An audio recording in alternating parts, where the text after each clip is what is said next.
وفا شیار ابو بکر صدیق تھے، دونوں ساتھ ساتھ تھے۔ اللہ کے حبیب علیہ السلام 53 سال کی عمر میں ہجرت کرتے ہیں، لیکن وہ 53 میں بھی 34 سال کے جوان نظر آتے تھے۔ یہ میرے نبی کا معجزہ ہے۔ وہاں رکے، اس بڑھیا سے کہا بڑی بھی ہمیں بھوک لگی ہے۔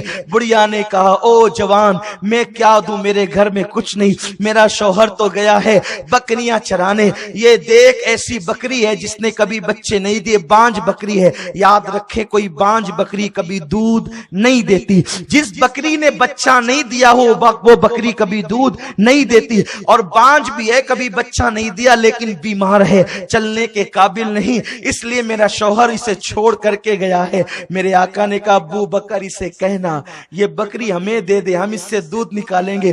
جیسے ہی ابو بکر نے کہا اچھا حضور ان کو کیوں کہتے ہیں کہ تم کہو دے دے ہم دودھ نکالیں گے، میرے رسول نے ہمیشہ دیا ہے کبھی مانگا نہیں ہے، جو دینے آیا تھا وہ کبھی مانگا نہیں ہے، انہیں مانگنا پسند نہ تھا۔ ابو بکر تو کہنا کہ وہ دے دے۔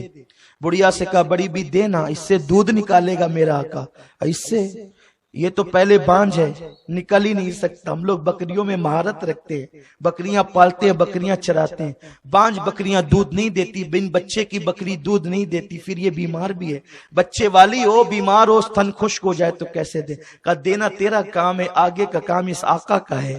اس کے بعد وہ بانج بکری جب آئی سامنے میرے رسول نے اس پہ ہاتھ پھیرا، طاقتور ہو گئی، تھن پہ بسم اللہ پڑھ کے ہاتھ لگائے، اس کے تھن بھر گئے پانی سے، اس کے تھن دھو۔ رسول نے دودھ دھوا، دھونے کے بعد کٹورا بھرا، کہا اور برتن لا، اس کو بھی بھرا، کہا اور لا، اس کو بھی بھرا، کہا اور لا، اس کو بھی بھرا، کہا اور لا، اس کو بھی بھرا۔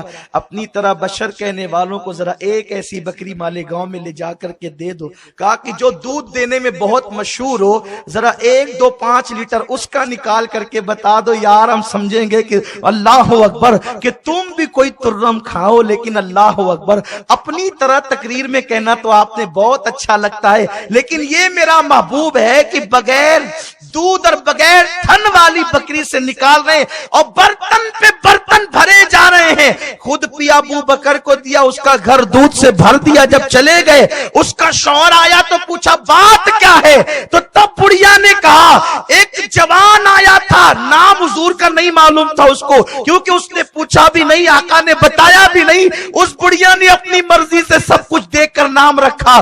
وہ برکت والا جوان تھا جو میرا گھر دودھ سے بھر کر کے گیا ہے۔ اللہ اکبر۔ بعد میں وہ وہاں پہنچی ہے مدینہ طیبہ اپنے شوہر کے ساتھ، جس نے دودھ سے میرا گھر بھر دیا۔ حضور کا نام اس کو پتا نہیں تھا، وہ پورے مدینے میں یہی کہتی گھومتی تھی وہ برکت والا جوان کہاں ہے، برکت والا جوان کا ہے، برکت والا جوان کا ہے۔ صدیق اکبر میں نظر کرے تو اس کے ساتھ آیا تھا، بتاؤ برکت والا جوان کا ہے۔ صدیق مسکرا کر پکڑ کر لے گئے انہیں۔ اس کے بعد پہنچیو برکت والے جوان، میرے گھر کو دودھ سے بھر کر تو کہاں چلا گیا، اب میرے دل کو بھی ایمان کے نور سے بھر دے۔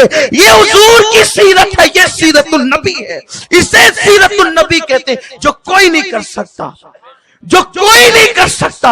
تو عرض یہ کر رہا تھا، بات دور نکل گئی، اختتام کی بات ہے، سمیٹنا بھی ہے، اس لیے کہ ہمارے ایک بزرگ کہتے ہیں پھیلانا آسان ہے، سمیٹنا مشکل ہے، تو لیکن میں اسی مشکل کو اللہ کے کرم سے آسان کرنے کی کوشش کر رہا ہوں۔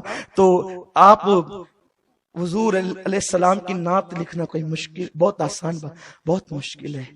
جو کہو تول کے کہو، الفاظ کی سیٹنگ ہونی چاہیے، بہت ادب ہونا چاہیے، کیونکہ ادب گاہ ہست زیر آسماں، از عرش نازک تر نفس گم کردہ می آید، جنید و بایزیدی جان 1000 بار بشویم دہن ز مشک و گلاب، ہنوز نام تو گفتن کمال بے ادبیست۔ اللہ اکبر۔ میرے آقا میں کروڑوں مرتبہ مشک و عنبر سے اپنے منہ کو دھل لوں، ایک بار نام محمد لوں تو میرا منہ اس قابل نہیں پیارے کہ تیرا نام لیا جا سکے۔ وہ ایسی سرکار ہے اللہ اللہ، خدا بھی انہیں نام لے کر نہیں پکارتا، کیسا ادب سکھاتا ہے. موسیٰ کو کہا تو یا موسیٰ، آدم کو کہا یا آدم، نوح کو کہا یا نوح، حضرت یوسف کو کہا تو، اور دیگر انبیاء کو یا کہہ کر پکارا.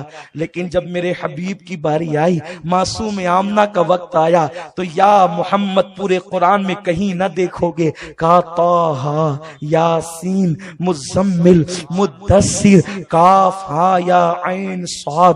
ایسے ایسے الفاظ بیان کیے، کوئی آج تک ترجمہ ہی نہ کر سکا. ارے اللہ اکبر، جس کی شان کا ترجمہ نہیں کیا جا سکتا، اس کی ذات کا ترجمہ کیسے کیا جا سکتا ہے؟ تو اعلیٰ حضرت کی بارگاہ میں بھی ایک صاحب نعت لکھ کر کے لائے. کہا حضرت اس کو سناؤں اسے. میں سناؤ، اس لیے کہ اعلیٰ حضرت کہتے ہیں میں دو ہی لوگوں کی نعتیں قصدن سنتا ہوں، باقی نہیں، کیونکہ لوگ کچھ بھی گڑبڑ کرتے ہیں. کہا ٹھیک ہے آئے ہو تو سنا دو، چلو پڑھ دو، اپنا کلام پڑھ دو. وہ پڑھنے لگا، اتنا درد تھا کلام میں، اتنا درد. اعلیٰ حضرت تڑپنے لگے. گویا وہ یہ کہہ رہا تھا کہ حضور میں آپ کے بغیر ایسے تڑپ رہا ہوں جیسے بغیر پانی کے مچھلی تڑپتی ہے. بغیر پانی کے مچھلی روتے رہے. اعلیٰ حضرت بڑے عاشق رسول تھے، بڑے سچے عاشق رسول تھے. بھائیو ایسے عاشق تھے جس چیز سے حضور کو نسبت ہو گئی اس سے پیار کرتے اور ٹوٹ کر پیار کرتے. تو عرض یہ کر رہا تھا کہ وہ نعت لکھ کر لائے، اور یہ تھا کہ میں آپ کے بغیر ایسے تڑپتا ہوں جیسے پانی کے بغیر مچھلی تڑپتی ہے.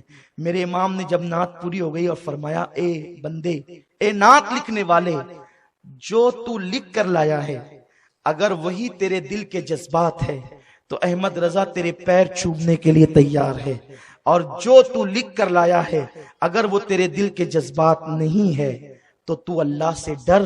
کتنی بڑی بارگاہ میں تو جھوٹ بول رہا ہے، کتنی بڑی بارگاہ میں تو جھوٹ بول رہا ہے. جس کی نگاہ سے خدا کی ذات نہ چھپی، اس کی نگاہ سے تیرے دل کے جذبات چھپیں گے. سنیوں بس یہی پیغام تمہیں دینا تھا. اپنے آپ کو عاشق رسول کہتے ہو، نرم نرم گدوں پر فجر کی نمازیں چھوڑتے ہو. اپنے آپ کو عاشق رسول کہتے ہو، داڑیاں منڈا کر گٹروں میں پھینکتے ہو. اپنے آپ کو عاشق رسول کہتے ہو، جھوٹ بولتے ہو. اپنے آپ کو عاشق رسول کہتے ہو، ناپ تول میں کمی کرتے ہو. اپنے آپ کو عاشق رسول کہتے ہو، رات کے 3 بجے تک فلمیں اور سیریلیں دیکھتے ہو. اپنے آپ کو عاشق رسول کہتے ہو، اور معاذ اللہ اپنی بیویوں کو بلا عذر شرعی طلاق دیتے ہو. 3 مہینے کی دلہنیں، 15 دن کی دلہنیں مالیگاؤں میں طلاقیں واقع ہو رہی ہے. شرم کرو. یہ شہر گنبد و مینار کا شہر کہلاتا ہے. سالن میں نمک زیادہ ہونے پہ طلاق، بغیر پوچھے میکے جانے پہ طلاق. سوچو، اپنے آپ کو عاشق رسول کہتے ہو، کیا ان ساری چیزوں سے حضور کا دل نہیں دکھتا؟ اگر سچے عاشق رسول ہو تو ایسے بنو کہ تمہیں دنیا دیکھ کر پکار اٹھے. جب غلاموں کا کردار یہ ہے تو امام الانبیاء کا کردار کیسا ہوگا؟ اپنے آپ کو تبدیل کرو. سنی دعوت اسلامی یہی پیغام آپ کو دینا چاہتی ہے. صوفیاء کرام، علماء کرام یہی ذہن دینا چاہتے ہیں آپ کو. خدا را اپنے حال پہ رحم کرو، اپنے آقا کو ناراض نہ کرو. اللہ تعالیٰ مجھے آپ سب کو توفیق دے. دوران گفتگو کوئی غلطی ہوگی تو اللہ معاف فرمائے.